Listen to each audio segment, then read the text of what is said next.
Guys আমাদের এখন রান্না বান্না কমপ্লিট হয়ে গেছে। তো এখন আমরা চলে যাচ্ছি ওপরে, যেহেতু আমি আর ছেলেই বাড়িতে আছি। তো এই যে সঙ্গে একটু পেয়ারা কেটে নিয়েছি।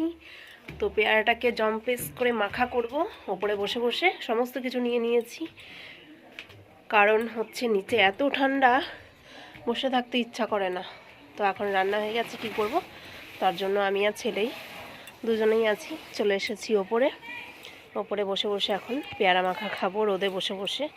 শীতকালে এইসব ভালো লাগে যে রোদে বসে বসে পেয়ারা শসা এসব মাখা করি।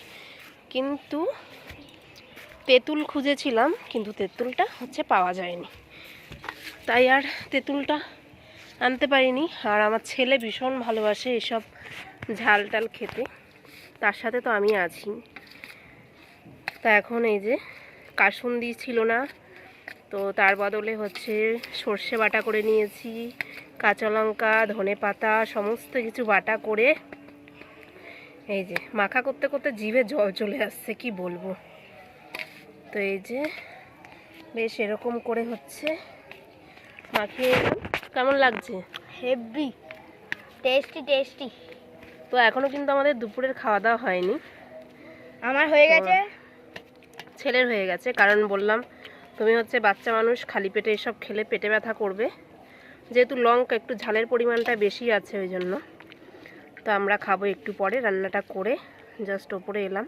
রান্নাটা করে খাবো? রান্না তো হয়েই গেছে, তো ঠাম্মা কাকা আসলে তারপরে হচ্ছে খাবো আমরা। তো এই হচ্ছে ব্যাপার। তো চলো, তোমরা কে কী করছো অবশ্যই কমেন্ট করে বলো, আর কার কার আমাদের মতন এরকম মাখা ঠাকা খেতে ভালোবাসো। আমি তো বাইরে গেলেই হচ্ছে জানি ছেলে আমার পেয়ারা খেতে ভীষণ ভালোবাসে, ওই জন্য কিনে নিয়ে আসি।